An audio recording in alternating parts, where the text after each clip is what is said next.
اختاري واحد. في عندك سؤال تحدي وسؤال صراحة. تحدي أعمل مقابلة مع مشهور تاني.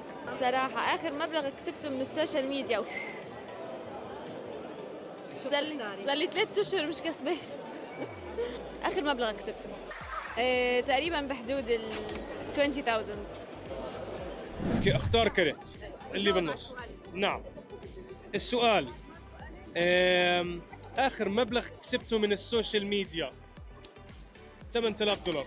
اللي بعده. هيدا بالنص. اوكي، تحدي اعمل مقابله مع مشهور تاني. اخر مبلغ كسبته من السوشيال ميديا. بدي احكي الصراحه.